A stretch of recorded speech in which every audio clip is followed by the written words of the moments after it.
on the Earth was in the late 1940s, so that's what, 40 years ago. So you must imagine a spherical wave expanding out from the Earth at the velocity of light, which contains all the dreary programs of the late 1940s. Since then, that expanding spherical wave containing the news of a developing civilization on Earth has traveled some 40 light years. Suppose that there are no civilizations closer than 40 light years. Perhaps they're not here because they don't know we are about just yet.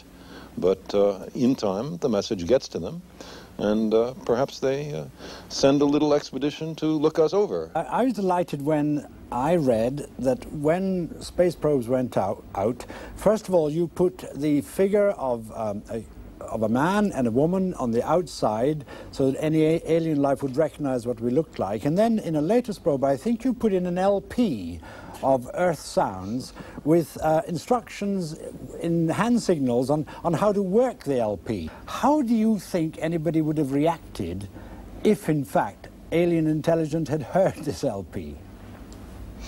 My guess is that it'd be something like, oh, look, another artifact from some extremely primitive civilization. Which one is this? But then some degree of thanks that we were thoughtful enough to send a message into the far future, which could in no way benefit us, certainly a selfless act. And perhaps it would be recognized as a hopeful and optimistic gesture by an emerging civilization just setting foot into the great galactic wilderness. Yes, Arthur. I know what is going to happen to your voyagers, Carl. They'll be overtaken one day by a terrestrial spaceship and brought back to the Smithsonian. It's certainly technologically possible, but I hope they let it go on its original mission. Now, it's very nearly 20 years ago since man landed on the moon. Do you think that we've basically stopped trying to get man any further? Is there any chance that another Neil Armstrong will set foot on Mars in our lifetime? The United States and the Soviet Union have managed to booby-trap the planet with about 60,000 nuclear weapons, with a little help from Britain, France, China, and Israel.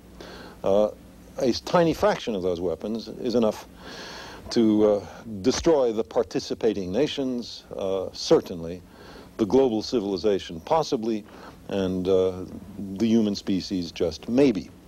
It is now time for the United States and the Soviet Union to demonstrate that they can undo this specter, that they can demonstrate their ability to work together on high technology for peaceful, hopeful purposes that carry us into a benign 21st century. And that is why I support the idea of joint U.S.-Soviet cooperation in the exploration of Mars, leading up to an international manned, and by the way, womaned, mission to the planet. Americans and Soviets, as representatives of the human species, other nations, I presume, would also be involved. And then a glorious, whatever it would be, few-month period in which Mars, I have a globe of it right next to me, in which Mars would be explored. There are hundreds, for example, hundreds of ancient river valleys on Mars. Mars is today bone dry. It was once much warmer, much wetter, much denser atmosphere, much more Earth-like. What were those conditions like? Why did an Earth-like planet get converted into this deep ice age condition that Mars has today? And is there life there? Could there once have been life? Are there fossil forms? There are extraordinary, enigmatic geological features on the planet. What is their nature? There is a huge amount of exploration to do, and all of it, every step that I've described, could be before the television cameras of the world, and we could all participate in such exploration. Is there not a danger that the human bits that we take with us will pollute and destroy something enormously precious out there simply because we're so inquisitive about it? Arthur. Well, as to the question, should human beings go to the other planets, think the answer to that is, well, we could have stayed in Europe and explored America by robots. It might have been, it certainly saved a lot of human lives, but of course we didn't. We went there and lived in this new continent. Now, admittedly, Mars, in fact, none of the planets in the solar system is anything like as benign as the United States or the other parts of this planet. But one day, people are going to call them home. There will be Martians one day, and they'll be our great-grandchildren, and they'll think Earth probably is a horrible place in which to live. Now, as to whether we will pollute these environments, yes, to some extent. Of course, colonization always involves the destruction of what was there first. And I'm quite sure in the next century, in fact, already it started as a conference on the pollution of space planned in the United States in the very near future. This is already a serious problem in near-Earth space. But we have to control it. I mean, you have to cut down forests on this Earth to make new cities, and on the Moon, I'm afraid one day we may have to abolish much of the lunar vacuum, and on Mars we may have to change the atmosphere. But I do hope we will leave bits of the universe in a pristine condition. But are we also going to have to change ourselves on Mars? I mean, are we going to have to evolve differently? Mars will change us. In fact, this is part of the evolutionary progress. By going out into new environments, by occupying new biological niches, that is the way we progress and discover the universe and explore and perhaps fulfill our destiny. Do you think that other planets might have the same kind of system in which there would be a morality, in which there would be people taking moral attitudes, which may not necessarily be the same as ours, of course? Well, all societies must have some moral structure. I mean, otherwise you just can't have a society. I mean, there must be understand rules, the way you behave to our neighbors. And even if the societies consist of machines, they must have a machine language so they can agree to react together. So morality in some way is essential and universal.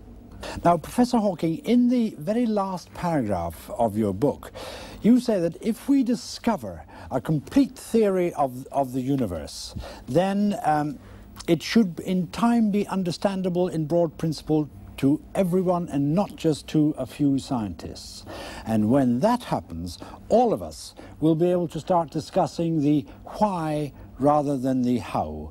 And I quote, "If we find the answer to that, it would be the ultimate triumph of human reason, for then we would know the mind of God." Do you think that God can intervene in the universe as he wants, or is God too bound by the laws of science? The question of whether God is bound by the laws of science is a bit like the question, can God make a stone that is so heavy that he cannot lift it? I don't think it is very useful to speculate on what God might or might not be able to do. Rather, we should examine what he actually does with the universe we live in. All our observations suggest that it operates according to well-defined laws. These laws may have been ordained by God, but it seems that he does not intervene in the universe to break the laws, at least not once he had set the universe going. However, until recently, it was thought that the laws would necessarily break down at the beginning of the universe. That would have meant that God would have had complete freedom to choose how the universe began. In the last few years, however, we have realized that the laws of science may hold even at the beginning of time. In that case, God would have had no freedom. The way the universe began would be determined by the laws of science. Well, thank you very much. And Carl Sagan, in your introduction to the book, you commented on this. You said this is also a book about God, or perhaps about the absence of God, because Hawking left nothing for a creator to do. Now, God, of course, means many things to many people. What sort of God, basically, are we talking about when we talk about reading the mind of God? Well, I think that's an excellent question, and I'd be most interested to hear Stephen Hawking's answer. But just to try to illuminate the range of possibilities, consider two alternatives. One is the the notion popular in the West of God as a sort of outsized, elderly white male with a long white beard sitting in a throne in the sky and tallying the fall of every sparrow. Contrast that with the idea of God in the mind of, let's say, Spinoza or Einstein, which was, at least very closely, the sum total of the laws of the universe. Now, it would be madness to deny that there are well-defined physical laws in the universe. And if that's what you mean by God, then there's no question that God exists, but it's a very remote God, what the French call a roi fainéant, a do-nothing king.